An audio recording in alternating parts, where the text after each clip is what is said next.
ਸਤਿ ਸ਼੍ਰੀ ਅਕਾਲ। ਮੈਂ ਸਵਰਨਬੀਰ ਸਿੰਘ ਆਪ ਸਾਰੇ ਜੀ ਦਾ ਇੱਕ ਵਾਰੀ ਫਿਰ ਵੈਲਕਮ ਕਰਦਾ ਹਾਂ।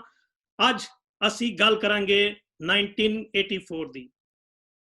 ਅਸੀਂ ਸਾਰੇ ਸਿੱਖ ਹਮੇਸ਼ਾ ਇਹ ਕਹਿੰਦੇ ਸੁਣਦੇ ਰਹਿੰਦੇ ਹਾਂ ਕਿ ਸਿੱਖ ਕਦੇ ਵੀ 1984 ਨੂੰ ਨਹੀਂ ਭੁੱਲੇਗਾ, ਭੁੱਲਣਾ ਵੀ ਨਹੀਂ ਚਾਹੀਦਾ, ਕਿਉਂਕਿ 84 ਦਾ ਜਿਹੜਾ ਜ਼ਖਮ ਸਾਨੂੰ ਮਿਲਿਆ ਵੇ ਉਹ ਭੁੱਲਣ ਵਾਲਾ ਨਹੀਂ ਹੈ। ਤੇ ਨਾ ਸਾਨੂੰ ਜ਼ਖਮ ਭੁੱਲਣੇ ਚਾਹੀਦੇ ਨੇ ਤੇ ਨਾ ਸਾਨੂੰ ਜ਼ਾਲਮ ਜਿਨ੍ਹਾਂ ਨੇ ਜ਼ਖਮ ਦਿੱਤੇ ਨੇ ਉਹਨਾਂ ਨੂੰ ਭੁੱਲਣਾ ਚਾਹੀਦਾ ਵੇ। ਪਰ ਇਹ ਵੇਖਣ ਦੇ ਵਿੱਚ ਆਇਆ ਵੇ ਕਿ ਸਰਕਾਰਾਂ ਹਮੇਸ਼ਾ ਸਿੱਖਾਂ ਦੇ ਜ਼ਖਮਾਂ ਦੇ ਉੱਤੇ ਨਮਕ ਛਿੜਕ ਕੇ ਸਿੱਖਾਂ ਦੇ ਜ਼ਖਮਾਂ ਨੂੰ ਹਮੇਸ਼ਾ ਆਪ ਹੀ ਤਾਜ਼ਾ ਕਰਦੀ ਰਹਿੰਦੇ ਨੇ, ਆਪ ਹੀ ਉਹਨਾਂ ਦੇ ਜ਼ਖਮਾਂ ਨੂੰ ਕੁਰੇਦੀਆਂ ਰਹਿੰਦੀਆਂ ਨੇ। ਔਰ ਇਸ ਸਿਲਸਿਲੇ ਦੇ ਵਿੱਚ ਅੱਜ ਇੱਕ ਨਵੀਂ ਕੜੀ ਜੁੜੀ, ਜਦੋਂ ਦਿੱਲੀ ਦੇ ਸਿੱਖ 84 ਦੰਗਿਆਂ ਦੇ ਦੋਸ਼ੀ ਨਰੇਸ਼ ਅਹਿਰਾਵਤ ਨੂੰ ਮੈਡੀਕਲ ਬੇਸਿਸ ਤੇ ਪੈਰੋਲ ਦੇ ਦਿੱਤੀ ਗਈ ਔਰ ਉਹਨੂੰ ਆਜ਼ਾਦ ਕਰਤਾ ਗਿਆ। ਬੇਸ਼ੁਮਾਰ ਸਿੱਖ ਭਾਰਤ ਦੀ ਜੇਲ੍ਹਾਂ ਦੇ ਵਿੱਚ ਬੰਦ ਨੇ, ਆਪਣੀ ਸਜ਼ਾ ਪੂਰੀਆਂ ਕਰ ਚੁੱਕੇ ਨੇ, ਉਹਨਾਂ ਨੂੰ ਨਹੀਂ ਛੱਡਿਆ ਜਾ ਰਿਹਾ, ਉਹਨਾਂ ਨੂੰ ਕਦੀ ਪੈਰੋਲ ਨਹੀਂ ਮਿਲੀ, ਮੈਡੀਕਲ ਬੇਸਿਸ ਤੇ ਉਹਨਾਂ ਨੂੰ ਪੈਰੋਲ ਨਹੀਂ ਮਿਲੀ। ਲੇਕਿਨ ਜਦ ਵੀ ਕਦੇ ਗੈਰ ਸਿੱਖ ਦੀ ਗੱਲ ਆਉਂਦੀ ਹੈ ਤਾਂ ਸਰਕਾਰਾਂ ਉਹਨਾਂ ਦਾ ਹੱਕ ਪੂਰਦੀਆਂ ਨੇ ਔਰ ਸਾਡੇ ਛਾਤੀ ਤੇ ਸਾਡੇ ਪਿੱਠ ਤੇ ਹਮੇਸ਼ਾ ਛੁਰਾ ਮਾਰਦੀਆਂ ਨੇ। ਇਸ ਸਾਰੇ ਮਾਮਲੇ ਤੇ ਗੱਲ ਕਰਨ ਵਾਸਤੇ ਸਾਡੇ ਨਾਲ ਅੱਜ ਮੌਜੂਦ ਨੇ ਸਰਦਾਰ ਮਨਜੀਤ ਸਿੰਘ ਜੀਕੇ, ਸਰਦਾਰ ਜਸਮੀਤ ਸਿੰਘ, ਸਰਦਾਰ ਜਗਮਿੰਦਰ ਸਿੰਘ ਤੇ ਸਰਦਾਰ ਗੁਰਿੰਦਰ ਸਿੰਘ ਵੇਲਸ ਯੂਕੇ ਤੋਂ। ਅੱਜ ਅਸੀਂ ਇਸ ਮੁੱਦੇ ਤੇ ਉਹਨਾਂ ਨਾਲ ਗੱਲ ਕਰਾਂਗੇ ਕਿ ਕਿਉਂ ਸਿੱਖਾਂ ਨਾਲ ਹੀ ਹਮੇਸ਼ਾ ਧੋਖਾ ਹੁੰਦਾ ਵੇ, ਕਿਉਂ ਇਹ ਸਰਕਾਰਾਂ ਸਿੱਖਾਂ ਦੇ ਜ਼ਖਮਾਂ ਤੇ ਨਮਕ ਛਿੜਕ ਕੇ ਆਪਣੀ ਨਮਕ ਹਰਾਮੀ ਦਾ ਪ੍ਰੂਫ ਦਿੰਦੀ ਰਹਿੰਦੀਆਂ ਨੇ। ਮੈਂ ਸ਼ੁਰੂਆਤ ਕਰਾਂਗਾ ਸਭ ਤੋਂ ਪਹਿਲਾਂ ਮਨਜੀਤ ਸਿੰਘ ਜੀ ਨਾਲ। ਮਨਜੀਤ ਸਿੰਘ ਜੀ, ਤੁਸੀਂ ਇਸ ਬਾਰੇ ਤੇ ਕਿਵੇਂ ਦੇਖਦੇ ਹੋ, ਤੁਹਾਡੇ ਇਸ ਬਾਰੇ ਕੀ ਵਿਚਾਰ ਨੇ? ਜੀ ਇਸ ਤਰ੍ਹਾਂ ਹੈਗਾ ਕਿ ਇਹ ਜਿਹੜਾ ਕੇਸ ਹੈਗਾ, ਇਹ ਕੇਸ 1994 ਦੇ ਵਿੱਚ ਕਲੋਜ਼ ਹੋ ਗਿਆ ਸੀ ਤੇ ਇਹਨਾਂ ਦੇ ਉੱਤੇ 3 ਕਤਲਾਂ ਦਾ ਇਹਨਾਂ ਦੇ ਉੱਤੇ ਇਲਜ਼ਾਮ ਸੀ ਔਰ ਕਾਫੀ ਲੋਕ ਜ਼ਖਮੀ ਹੋਏ ਸੀ। ਇਹ ਸ਼ਰਾਵਤ ਔਰ ਉਹਦੇ ਨਾਲ ਜਿਹੜਾ ਦੂਜਾ ਸ਼ਖਸ ਹੈਗਾ, ਇਹਦੇ ਚ ਮੇਨ ਅਕਿਊਜ਼ ਸੀਗੇ। ਲੇਕਿਨ ਕਿਉਂਕਿ ਸਰਕਾਰ ਉਸ ਵੇਲੇ ਕਾਂਗਰਸ ਦੀ ਸੀਗੀ, ਉਹਨਾਂ ਨੇ ਇਸ ਕੇਸ ਨੂੰ ਚੱਲਣ ਨਹੀਂ ਦਿੱਤਾ ਔਰ ਸੱਜਣ ਕੁਮਾਰ ਇਹਨਾਂ ਦੇ ਬਹੁਤ ਨਜ਼ਦੀਕੀ ਹੈ। ਇਹ ਕੇਸ ਜਦੋਂ 1994 ਚ ਬੰਦ ਹੋ ਗਿਆ, ਲੇਕਿਨ ਜਦੋਂ SIT ਬਣੀ ਅਸੀਂ ਤਕਰੀਬਨ 272 ਕੇਸ ਖੋਲੇ ਔਰ ਉਹਨਾਂ ਦੇ ਉੱਤੇ ਟੀਮਾਂ ਲਗਾ ਕੇ ਕੰਮ ਕੀਤੀਆਂ। ਤੁਸੀਂ ਇਹ ਸਮਝ ਸਕਦੇ ਹੋ ਕਿ ਸਾਡੇ ਕੋਲ ਐਸਾ ਇਨਫਰਾਸਟ੍ਰਕਚਰ ਨਹੀਂ ਹੈ ਕਿ ਅਸੀਂ ਇੰਨੇ ਸੈਂਕੜੇ ਕੇਸਾਂ ਦੇ ਉੱਤੇ ਕੰਮ ਕਰ ਸਕਦੇ ਸੀ। ਲੇਕਿਨ ਫਿਰ ਵੀ ਮੇਰੀ ਜਿਹੜੀ ਲੀਗਲ ਟੀਮ ਸੀਗੀ, ਜਸਵਿੰਦਰ ਸਿੰਘ ਜੌਲੀ ਉਸ ਨੂੰ ਹੈਡ ਕਰਦੇ ਸੀ, ਉਹਨਾਂ ਦੇ ਨਾਲ ਵਕੀਲਾਂ ਦੀ ਟੀਮ ਸੀ, ਅਸੀਂ ਬੜੇ ਕੇਸ ਖੋਲੇ। ਇਹ ਕੇਸ ਉਹਨਾਂ ਚੋਂ ਇੱਕ ਹੈਗਾ। ਕਿਉਂਕਿ ਅੱਜ ਅਸੀਂ ਇਸ ਕੇਸ ਬਾਰੇ ਗੱਲ ਕਰ ਰਹੇ ਹਾਂ, ਆਪਾਂ ਜ਼ਰੂਰ ਇਸ ਤੇ ਗੱਲ ਕਰਾਂਗੇ। ਇਹ ਕੇਸ ਜਦੋਂ ਅਸੀਂ ਖੋਲਿਆ, ਫਿਰ ਅਸੀਂ ਜਿਸ ਨੂੰ ਕਹਿੰਦੇ ਨਾ ਕਿ ਰਾਖ ਤੋਂ ਅਸੀਂ ਫਰਮ ਸੈਂਡ ਇਸ ਕੇਸ ਨੂੰ ਬਿਲਡ ਕੀਤਾ ਔਰ ਬਿਲਡ ਕਰਕੇ SIT को ਲੈ ਕੇ ਗਏ। ਔਰ ਇੱਥੇ ਕਈ ਕੇਸਿਸ ਐਸੇ ਨੇ ਜਿਹੜੇ ਹੋਰ ਫੁੱਲ ਪ੍ਰੂਫ ਕੇਸਿਸ ਸੀਗੇ, ਜਿਹੜੇ ਹੋਰ ਵੀ ਬੰਦੇ ਟੰਗੇ ਜਾ ਸਕਦੇ ਸੀ। ਉੱਥੇ ਸਾਡੇ ਸਿੱਖ ਅੱਗੇ ਆਉਣ ਨੂੰ ਤਿਆਰ ਨਹੀਂ ਸੀ, ਗਵਾਹੀਆਂ ਦੇਣ ਨੂੰ ਤਿਆਰ ਨਹੀਂ ਸੀ।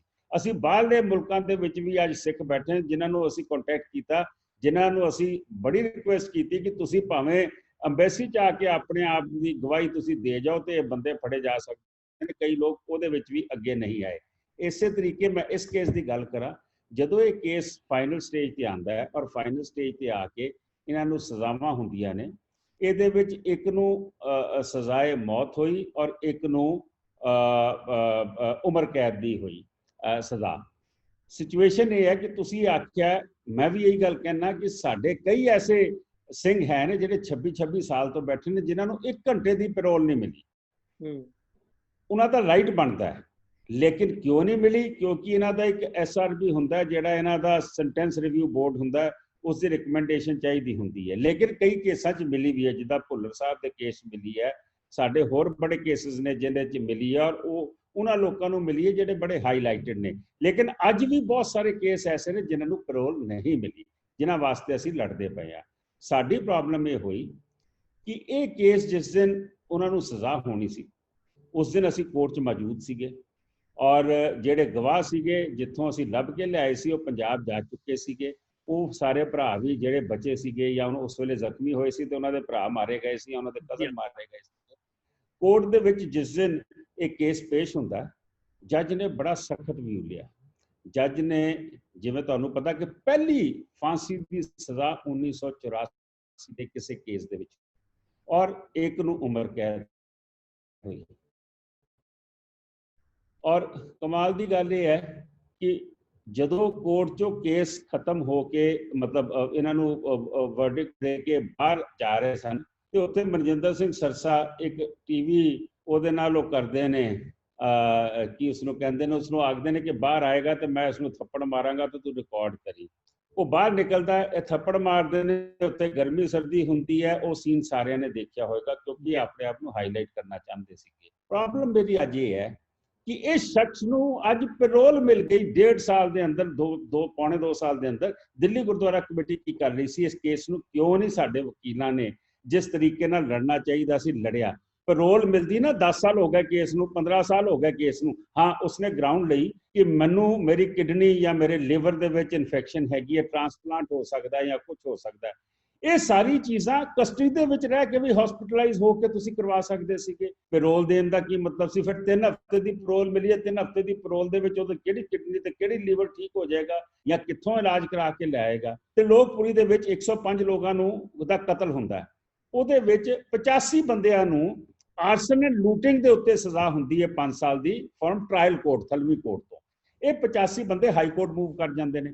ਹਾਈ ਕੋਰਟ ਜਦੋਂ ਮੂਵ ਕਰ ਜਾਂਦੇ ਨੇ, ਇਹਦੇ ਨਾਲ ਹੀ ਜਦੋਂ ਇਹ ਕੇਸ ਦੇ ਚੱਲ ਰਿਹਾ ਸੀਗਾ ਥਲਵੀ ਕੋਰਟ ਦੇ ਵਿੱਚ, ਟ੍ਰਾਇਲ ਕੋਰਟ ਤੇ, ਜਿਹਦੇ ਨਾਲ ਹੀ ਹਾਈ ਕੋਰਟ ਤੋਂ ਕੇਸ ਚੱਲ ਰਿਹਾ ਸੀ, ਜੱਜ ਜਿਹੜਾ ਉਹ ਕਨਫਰਮ ਕਰਦਾ ਉਹਨਾਂ ਨੂੰ ਕਿ ਤੁਹਾਨੂੰ ਜਿਹੜੀ 5 ਸਾਲ ਦੀ ਸਜ਼ਾ ਹੋਈ ਉਹ ਤੇ ਪੱਕੀ ਘਟੇਗੀ ਨਹੀਂ ਜੋ ਤੁਸੀਂ ਰਿਲੀਫ ਮੰਗ ਰਹੇ ਹੋ। ਮੈਨੂੰ ਪ੍ਰੋਬਲਮ ਇਹ ਹੈ, ਜੱਜ ਕਹਿੰਦਾ ਕਿ ਜੇ 100 ਤੋਂ ਉੱਤੇ ਬੰਦੇ ਮਾਰੇ ਗਏ, ਉਹਨਾਂ ਦੀ ਡੈੱਡ ਬੋਡੀਜ਼ ਕਿੱਥੇ ਗਈਆਂ? ਉਹਨਾਂ ਨੂੰ ਜਿਨ੍ਹਾਂ ਨੇ ਕਤਲ ਕੀਤਾ, ਇਹੀ ਬੰਦੇ ਨੇ ਜਿਨ੍ਹਾਂ ਨੇ ਕਤਲ ਕੀਤਾ, ਜਿਨ੍ਹਾਂ ਦੇ ਉੱਤੇ ਛੋਟੇ ਇਲਜ਼ਾਮ ਲਾਏ ਗਏ, ਕਤਲ ਦਾ ਇਲਜ਼ਾਮ ਨਹੀਂ ਲਾਇਆ ਗਿਆ। ਇਹਨਾਂ ਨੂੰ ਦੁਬਾਰਾ ਰੀਇਨਵੈਸਟੀਗੇਟ ਹੋਣਾ ਚਾਹੀਦਾ। ਔਰ ਅਸੀਂ ਉਦੋਂ ਫੈਸਲਾ ਕੀਤਾ ਕਿ ਅਸੀਂ ਇਹਨਾਂ ਦੀ ਸਜ਼ਾ ਜਿਹੜੀ ਉਹ ਕਨਵਰਟ ਕਰਾਵਾਂਗੇ ਇਨਟੂ ਡੈਥ ਸੈਂਟੈਂਸ। 5 ਸਾਲ ਤੋਂ ਇਹਨਾਂ ਨੂੰ ਵਾਪਸ 15 ਸਾਲ ਜਾਂ 14 ਸਾਲ ਜਾਂ 20 ਸਾਲ ਤੇ ਲੈ ਕੇ ਜਾਵਾਂਗੇ। ਮੰਨੋਗੇ ਤੁਸੀਂ ਕਿ ਉਹ 85 ਬੰਦਿਆਂ ਦੇ ਵਿੱਚੋਂ 49 ਬੰਦਿਆਂ ਨੂੰ ਬੇਲ ਮਿਲ ਚੁੱਕੀ ਹੈ। ਮੈਨੂੰ ਕੋਈ ਵਹਿਮ ਨਹੀਂ ਹੈ, ਕੋਈ ਮੈਨੂੰ ਸ਼ੱਕ ਨਹੀਂ ਹੈ ਕਿ ਕਿਸੇ ਦਿਨ ਆਪਾਂ ਸੁਣਾਂਗੇ ਕਿ ਸੱਜਣ ਕੁਮਾਰ ਨੂੰ ਵੀ ਬੇਲ ਮਿਲ ਗਈ ਹੈ। ਮੇਰੀ ਸਿਰਫ ਤੋਂ ਇਹ ਭਾਵ ਹੈ ਕਿ ਅੱਜ ਜਿਨ੍ਹਾਂ ਕੋਲ ਜ਼ਿੰਮੇਵਾਰੀ ਹੈ ਦਿੱਲੀ ਗੁਰਦੁਆਰਾ ਕਮੇਟੀ ਦੀ, ਉਹਨਾਂ ਦੀ ਪ੍ਰਾਇੋਰਟੀ ਦੇ ਉੱਤੇ ਇਹ ਕੇਸਿਸ ਨਹੀਂ ਰਹਿ ਗਏ ਨੇ, ਉਹਨਾਂ ਦੀ ਪ੍ਰਾਇੋਰਟੀ ਕਿਤੇ ਹੋਰ ਹੈ। ਜੀ, ਮੈਂ ਹੁਣ ਚੱਲਾਂਗਾ ਵੀਰ ਜਗਮਿੰਦਰ ਸਿੰਘ ਵੱਲ। ਜਗਮਿੰਦਰ ਸਿੰਘ ਜੀ, ਤੁਸੀਂ ਦਿੱਲੀ ਦੇ ਵਿੱਚ ਇੱਕ ਸਿਰ ਕੱਢਵੇਂ ਐਡਵੋਕੇਟ ਹੋ ਔਰ ਸਿੱਖ ਕੇਸਾਂ ਨੂੰ ਬੜੇ ਤੁਸੀਂ ਗੌਰ ਨਾਲ ਉਹਨਾਂ ਤੇ ਕੰਮ ਕਰਦੇ ਹੋ, ਬੜੇ ਦਿਲ ਨਾਲ ਕੰਮ ਕਰਦੇ ਹੋ, ਸੇਵਾ ਭਾਵ ਦੇ ਨਾਲ ਕੰਮ ਕਰਦੇ ਹੋ। ਇਸ ਸ਼ਖਸ ਦੇ ਕੇਸ ਦੇ ਵਿੱਚ ਜਿਹੜਾ ਸਿੱਖਾਂ ਦਾ ਦੋਸ਼ੀ ਹੈ ਤੇ ਹਵਾਰਾ ਦੇ ਕੇਸ ਦੇ ਵਿੱਚ ਕੀ ਸਿਮਿਲੈਰਿਟੀਜ਼ ਨੇ? ਕਿਉਂ ਇਸ ਸ਼ਖਸ ਨੂੰ ਬੇਲ ਮਿਲਦੀ ਹੈ, ਕਿਉਂ ਹਵਾਰਾ ਜੀ ਨੂੰ ਬੇਲ ਨਹੀਂ ਮਿਲਦੀ? ਤੇ ਜਿਸ ਤਰ੍ਹਾਂ ਕਿ ਇਹਨਾਂ ਨੇ ਮੈਡੀਕਲ ਗਰਾਊਂਡਸ ਦੇ ਉੱਤੇ ਇਹਨਾਂ ਨੂੰ ਪੈਰੋਲ ਲਿੱਤੀ ਹੈ ਜੀ, ਤੇ ਜੇਕਰ ਹੁਣ ਜੀ ਜਿਵੇਂ ਮਨਜੀਤ ਜੀ ਨੇ ਕਿਹਾ ਕਿ ਸਾਡੀ ਦਿੱਲੀ ਕਮੇਟੀ ਇਸ ਚੀਜ਼ਾਂ ਨੂੰ ਭੁੱਲ ਚੁੱਕੀ ਹੈ, ਮੈਂ ਵੀ ਇਸ ਗੱਲ ਨਾਲ ਬਿਲਕੁਲ ਐਗਰੀ ਕਰਦਾ ਹਾਂ ਕਿ ਜੇਕਰ ਅਸੀਂ ਚੰਗੀ ਤਰ੍ਹਾਂ ਇਸ ਨੂੰ ਅਪੋਜ਼ ਕੀਤਾ ਹੁੰਦਾ, ਕਿ ਜੇਕਰ ਅਸੀਂ ਉਸ ਗਰਾਊਂਡਸ ਨੂੰ ਅਗਰ ਅਸੀਂ ਉਹ ਹੀ ਦਲੀਲਾਂ ਦਿੱਤੀਆਂ ਜਾਂਦੀਆਂ ਕਿ ਇਹਨਾਂ ਦਾ ਟ੍ਰੀਟਮੈਂਟ ਜਿਹੜਾ ਹੈ ਉਹ ਜੇਲ੍ਹਾਂ ਦੇ ਵਿੱਚ ਰਹਿ ਕੇ ਕੀਤਾ ਜਾ ਸਕਦਾ ਹੈ, ਜੇਲ੍ਹ ਦੇ ਵਿੱਚ ਵੀ ਹਸਪੀਟਲ ਹੁੰਦਾ, ਕਿ ਜੇਲ੍ਹ ਦੇ ਵਿੱਚ ਵੀ ਟ੍ਰਾਂਸਪਲਾਂਟ ਕੀਤਾ ਜਾ ਸਕਦਾ ਹੈ ਜਾਂ ਬਾਹਰ ਲੈ ਜਾ ਕੇ ਫਿਰ ਟ੍ਰਾਂਸਪਲਾਂਟ ਕਰਕੇ ਫਿਰ ਅੰਦਰ ਪਾਇਆ ਜਾ ਸਕਦਾ ਅਗਰ ਨਹੀਂ ਗਰਾਊਂਡਸ ਦਿੱਤੇ। ਤੇ ਦੂਜੀ ਗੱਲ ਮੈਂ ਜਿੱਥੇ ਕਹਾਂਗਾ ਕਿ ਜਿੱਥੇ ਸਾਡੇ ਤਿਹਾੜ ਜੇਲ੍ਹ ਦੇ ਵਿੱਚ ਹਵਾੜਾ ਜੀ ਬੰਦ, ਉਹਨਾਂ ਦੇ 3 ਆਪਰੇਸ਼ਨਸ ਪੈਂਡਿੰਗ ਨੇ। ਇੱਥੋਂ ਤੱਕ ਮੈਨੂੰ ਇਨਫੋਰਮੇਸ਼ਨ ਹੈ ਉਹ ਇਹੀ ਹੈ ਕਿ ਉਹਨਾਂ ਦੇ ਸਿਰ ਦੇ ਵਿੱਚ ਇੱਕ ਗਿਲਟੀ ਹੈ, ਰਾਈਟ ਆਈ ਦੇ ਵਿੱਚ ਮੋਤੀਆ ਹੈ, ਉਹਨਾਂ ਨੂੰ ਦਿਖਣਾ ਬੰਦ ਹੋ ਰਿਹਾ ਧੀਰੇ ਧੀਰੇ। ਜਿਹੜੇ ਉਹਨਾਂ ਦੇ ਦੋਨੋਂ ਪੈਰ ਨੇ, ਉਹਨਾਂ ਦੀ ਅੰਗੂਠੇ ਦੀ ਹੱਡੀ ਦੇ ਵਿੱਚ ਇੰਨਾ ਗੈਪ ਆ ਗਿਆ ਕਿ ਹੱਡੀ ਉੱਪਰ ਉੱਠ ਗਈ ਹੈ। ਤੇ ਮੈਂ ਇਹੀ ਕਹਿਣਾ ਚਾਹਾਂਗਾ ਕਿ ਜਿੱਥੇ ਇਹੋ ਜਿਹੇ ਕੇਸਾਂ ਦੇ ਵਿੱਚ ਦਿੱਲੀ ਕਮੇਟੀ ਨੂੰ ਅਪੋਜ਼ ਕਰਨਾ ਚਾਹੀਦਾ ਹੈ, ਉੱਥੇ ਹੀ ਸਿੱਖਾਂ ਦੇ ਵਾਸਤੇ ਵੀ ਐਪਲੀਕੇਸ਼ਨਸ ਪਾਣੀਆਂ ਚਾਹੀਦੀਆਂ ਨੇ, ਪੈਰੋਲ ਦੇ ਉੱਤੇ ਉਹਨਾਂ ਨੂੰ ਬਾਹਰ ਲਿਆਉਣਾ ਚਾਹੀਦਾ ਤਾਂ ਕਿ ਉਹਨਾਂ ਦਾ ਇੱਕ ਇਲਾਜ ਹੋ ਸਕੇ, ਤਾਂ ਕਿ ਉਹ ਇੱਕ ਅੱਛਾ ਜੀਵਨ ਜੀ ਸਕਣ। ਅੱਜ ਸਾਡਾ ਧਿਆਨ ਉੱਥੇ ਹੈ ਹੀ ਨਹੀਂ, ਅੱਜ ਸਾਡਾ ਧਿਆਨ ਬਸ ਐਡਵਰਟਾਈਜ਼ਮੈਂਟਸ ਦੇ ਉੱਤੇ ਹੀ ਹੈ। ਮਤਲਬ ਇਸ ਗੱਲ ਤੋਂ ਪੂਰੀ ਤਰ੍ਹਾਂ ਅਸੀਂ ਜਿਹੜੇ ਸਾਰੇ ਅਸੀਂ ਅਗਰੀ ਕਰਦੇ ਹਾਂ ਕਿ ਸਿੱਖਾਂ ਨਾਲ ਕਿਤੇ ਨਾ ਕਿਤੇ ਧੱਕਾ ਹੋ ਰਿਹਾ ਵੇ। ਉਹੀ ਮੈਡੀਕਲ ਕੇਸਿਸ ਜਿਹੜਾ ਬੇਸ ਤੇ ਹਵਾਰਾ ਜੀ ਛੱਡ ਸਕਦੇ ਸਨ, ਉਹਨਾਂ ਨੂੰ ਛੱਡਣ ਦੀ ਕੋਈ ਵੀ ਕੋਸ਼ਿਸ਼ ਨਹੀਂ ਕੀਤੀ ਗਈ। ਉਲਟਾ ਸਿੱਖਾਂ ਦੇ ਜਿਹੜੇ ਕਤਲ ਦੇ ਦੋਸ਼ੀ ਨੇ ਉਹਨਾਂ ਨੂੰ ਪੈਰੋਲ ਤੇ ਛੱਡ ਦਿੱਤਾ ਜਾਂਦਾ ਵੇ, ਉਹ ਵੀ 1 ਜੂਨ ਨੂੰ। ਦਿੱਲੀ ਹਾਈ ਕੋਰਟ ਦਾ ਜਿਹੜਾ ਆਰਡਰ ਹੈ ਉਹ ਇਹੀ ਕਹਿ ਰਿਹਾ ਹੈ ਕਿ ਕੈਟੇਗਰੀ 4 ਲੰਗ ਦਾ ਆਪਰੇਸ਼ਨ ਹੋਣ ਦੇ ਵਾਸਤੇ ਉਹਨਾਂ ਦਾ ਪੈਂਡਿੰਗ ਹੈ, ਕੈਟੇਗਰੀ 3 ਲੀਵਰ ਦਾ ਆਪਰੇਸ਼ਨ ਪੈਂਡਿੰਗ ਹੈ ਨਰੇਸ਼ ਸਹਿਰਾਵਤ ਦਾ। ਮਗਰ ਇਸ ਤੋਂ ਵੱਡੇ ਆਪਰੇਸ਼ਨਸ ਜਿਹੜੇ ਨੇ ਉਹ ਹਵਾਲਾ ਜੀ ਦੇ ਪੈਂਡਿੰਗ ਨੇ। ਅੱਜ ਤੋਂ 2 ਸਾਲ ਪਹਿਲੇ ਜਦੋਂ ਉਹਨਾਂ ਦੀ ਰੀੜ ਦੀ ਹੱਡੀ ਦੀ ਪ੍ਰੋਬਲਮ ਹੋਈ ਤੇ ਮਨਜੀਤ ਜੀ ਦਾ ਟਾਈਮ ਸੀਗਾ, ਤੇ ਫਿਰ ਪਟੀਸ਼ਨ ਪਾਈ ਗਈ ਹਾਈ ਕੋਰਟ ਦੇ ਵਿੱਚ, ਇਹਨਾਂ ਦਾ ਸਪੋਰਟ ਹੋਇਆ, ਸਾਰੀ ਚੀਜ਼ਾਂ ਹੋਈਆਂ ਤੇ ਹਾਈ ਕੋਰਟ ਨੇ ਆਰਡਰ ਦਿੱਤਾ ਕਿ ਉਹਨਾਂ ਨੂੰ ਕਿ ਇੱਕ ਵੈਸਟਰਨ ਟਾਇਲਟ ਸ਼ੀਟ ਪ੍ਰੋਵਾਈਡ ਕੀਤੀ ਜਾਏ, ਇੱਕ ਫਿਜ਼ੀਓਥੈਰੇਪਿਸਟ ਦਿੱਤਾ ਜਾਏ, ਇੱਕ ਵੀਲ ਚੇਅਰ ਪ੍ਰੋਵਾਈਡ ਕੀਤੀ ਜਾਏ ਇੱਧਰ ਉੱਧਰ ਮੂਵਮੈਂਟ ਕਰਨ ਵਾਸਤੇ, ਤਾਂ ਕਿ ਉਹਨਾਂ ਦੀ ਰੀੜ ਦੀ ਹੱਡੀ ਜਿਹੜੀ ਹੈ ਉਹ ਪ੍ਰੋਬਲਮ ਠੀਕ ਹੋ ਸਕੇ। ਤੇ ਜੇਕਰ ਅਗਰ ਅੱਜ ਦੀ ਮੌਜੂਦਾ ਕਮੇਟੀ ਸਪੋਰਟ ਨਹੀਂ ਕਰੇਗੀ, ਐਸ ਡੀ ਐਪਲੀਕੇਸ਼ਨਸ ਅੱਗੇ ਫਾਰਵਰਡ ਨਹੀਂ ਹੋਣਗੀਆਂ, ਤੇ ਕਿੱਥੋਂ ਕੌਣ ਪੈਰੋਲ ਮਿਲੇਗੀ ਫਿਰ? ਉਹਨਾਂ ਨੂੰ ਅਸੀਂ ਆਪਣੇ ਕੌਮ ਦੇ ਹੀਰੇ ਕਹਿੰਦੇ ਆ, ਤੇ ਹੀਰਿਆਂ ਨੂੰ ਅਸੀਂ ਕੋਲਿਆਂ ਦੇ ਵਿੱਚ, ਕੋਲਿਆਂ ਦੇ ਪਾਸ ਹੀ ਸੁੱਟਦੇ ਪਏ ਆ। ਬੜੀ ਸ਼ਰਮਨਾਕ ਗੱਲ ਹੈ। ਮੈਂ ਹੁਣ ਚੱਲਾਂਗਾ ਵੀਰ ਜਸਮੀਤ ਸਿੰਘ ਕੋਲ। ਜਸਮੀਤ ਸਿੰਘ ਜੀ, ਤੁਸੀਂ ਵੀ ਆਪਣਾ ਸਿੱਖ ਰਾਜਨੀਤੀ ਦੇ ਵਿੱਚ ਵੱਧ ਚੜ ਕੇ ਹਿੱਸਾ ਲੈਂਦੇ ਹੋ, ਇਸ ਮੁੱਦੇ ਤੇ ਤੁਹਾਡਾ ਕੀ ਨਜ਼ਰੀਆ ਹੈ? ਤੁਸੀਂ ਕਿਸ ਤਰੀਕੇ ਨਾਲ ਦੇਖਦੇ ਹੋ? ਮੈਂ ਸਾਰੇ ਪ੍ਰਵਰਤੇ ਸੱਜਣਾਂ ਦੀ ਗੱਲ ਸੁਣੀ ਹੈ। ਉਹਨਾਂ ਨੇ ਕਿਹਾ ਵੀ ਮੈਡੀਕਲ ਸਾਰੀ ਗੱਲਾਂ ਠੀਕ ਨੇ। ਪਹਿਲਾਂ ਤਾਂ ਉਹਦੀ ਬੇਲ ਨੂੰ ਰੋਕਣ ਵਾਸਤੇ ਦਿੱਲੀ ਕਮੇਟੀ ਦਾ ਸੂਝਵਾਨ ਹੋਣਾ ਚਾਹੀਦਾ, ਜਿਹੜੀ ਉਹ ਬਿਲਕੁਲ ਲੀਗਲ ਸੈੱਲ ਫੇਲ ਹੋ ਗਈ ਹੈ। ਮੈਂ ਤਾਂ ਇਹ ਵੀ ਸਵਾਲ ਇਹਦੇ ਰਹੀ ਇੱਕ ਜਿਹੜਾ ਬੇਲ ਹੋਈ ਹੈ, ਮੈਂ ਤਾਂ ਗੱਲ ਕਰਨਾ ਚਾਹਾਂਗਾ ਜਦ ਦਾ 2 ਸਾਲ ਦਾ ਲੀਗਲ ਸੈੱਲ ਨੇ ਦਿੱਲੀ ਕਮੇਟੀ ਨੇ ਕੀਤਾ ਕੀ ਹੈ? ਮੈਨੂੰ ਇੱਕ ਕੋਈ ਐਸੀ ਕੋਈ ਉਪਲਬਧੀ ਦਿਖਾ ਦੇਣ ਕਿ ਦਿੱਲੀ ਦੇ ਸਿੱਖਾਂ ਵਾਸਤੇ ਜਾਂ ਦੂਜੇ ਸਿੱਖਾਂ ਵਾਸਤੇ ਦਿੱਲੀ ਦੇ ਲੀਗਲ ਸੈੱਲ ਨੇ ਕੋਈ ਕੰਮ, ਦਿੱਲੀ ਕਮੇਟੀ ਦੇ ਲੀਗਲ ਸੈੱਲ ਨੇ ਕੋਈ ਕੰਮ ਕੀਤਾ ਹੋਏ। ਕੋਈ ਕੰਮ ਨਹੀਂ ਕੀਤਾ। ਮਨਸ਼ਾ ਹੋਣੀ ਚਾਹੀਦੀ ਹੈ ਕੰਮ ਕਰਨ ਦੀ। ਬੇਲ ਹੋ ਗਈ ਮੈਡੀਕਲ। ਉਹ ਮੈਂ ਤੁਹਾਨੂੰ ਇੱਕ ਹੋਰ ਗੱਲ ਦੱਸਣਾ, 2-4 ਦਿਨ ਪਹਿਲੇ ਹਵਾਰਾ ਜੀ ਦੀ ਬਰਥਡੇ ਤੇ ਅਰਦਾਸ ਕੀਤੀ ਗਈ ਦਿੱਲੀ ਦੇ ਸਿੰਘਾਂ ਵੱਲੋਂ, ਉਹਨਾਂ ਤੇ ਕੇਸ ਵੀ ਪਏ। ਉਸ ਕੇਸ ਦੇ ਉੱਤੇ ਅੱਜ ਤੱਕ ਦਿੱਲੀ ਕਮੇਟੀ ਦੇ ਵਕੀਲ, ਜਿਹੜਾ ਲੀਗਲ ਸੈੱਲ ਦਾ ਚੇਅਰਮੈਨ ਹੈ, ਉਹਦਾ ਦਿੱਲੀ ਕਮੇਟੀ ਦਾ ਪ੍ਰਧਾਨ ਹੈ, ਜਿਹੜਾ ਨਿਆਣਾ ਪ੍ਰਧਾਨ ਹੈ, ਉਹਦਾ ਜਿਹੜਾ ਸ਼ੋ ਪੀਸ ਜਨਰਲ ਸਕੱਤਰ ਹੈ, ਉਹਦਾ ਕੋਈ ਬਿਆਨ ਨਹੀਂ ਆਉਂਦਾ। ਕੋਈ ਗੱਲ ਅਸੀਂ ਕਿਸੇ ਨੂੰ ਮਾੜੀ ਸ਼ਬਦਾਵਲੀ ਨਾ ਬੋਲੀਏ ਵੀ ਉਹਨਾਂ ਦਾ ਉਸ ਨੂੰ ਲੈ ਕੇ ਕੋਈ ਬਿਆਨ ਨਹੀਂ ਆਉਂਦਾ। ਇਹਨਾਂ ਦੇ ਲੀਗਲ ਸੈੱਲ ਇਸ ਕਰਕੇ ਫੇਲ ਹੈ ਕਿਉਂਕਿ ਇਹਨਾਂ ਦਾ ਉਸ ਕੰਮ ਵੱਲ ਧਿਆਨ ਹੀ ਨਹੀਂ ਹੈ। ਇਹਨਾਂ ਦਾ ਧਿਆਨ ਹੈ ਮੈਂ ਕੇਲੇ ਦੇ ਟਰੱਕ ਤੇ ਜਾ ਕੇ ਕਿਵੇਂ ਸੈਲਫੀ ਖਿਚਾਲਾਂ, ਬਸ ਇਹਨਾਂ ਦਾ ਧਿਆਨ ਉੱਥੇ ਹੀ ਹੈ। ਅਗਰ ਲੀਗਲ ਸੈਂਸ ਸਿਆਣਾ ਹੁੰਦਾ, ਕੰਮ ਕਰਨ ਦੀ ਨੀਅਤ ਹੁੰਦੀ, ਤਾਂ ਅੱਜ ਉਹ ਬੇਲ ਨਾ ਲੈ ਪਾਉਂਦਾ। ਇਹ ਉਹਦੀ ਬੇਲ ਨੂੰ ਰੋਕ ਕੇ ਮੈਡੀਕਲ ਜਿਹੜੀ ਪ੍ਰੋਬਲਮਸ ਹੈ ਉਹ ਜੇਲ੍ਹ ਦੇ ਅੰਦਰ ਹੀ ਠੀਕ ਕਰਾ ਸਕਦੇ ਸੀਗੇ। ਬਸ ਕਰਨ ਦੀ ਇੱਛਾ ਹੋਣੀ ਚਾਹੀਦੀ ਹੈ, ਉਹ ਇਹਨਾਂ ਕੋਲ ਨਹੀਂ ਹੈ।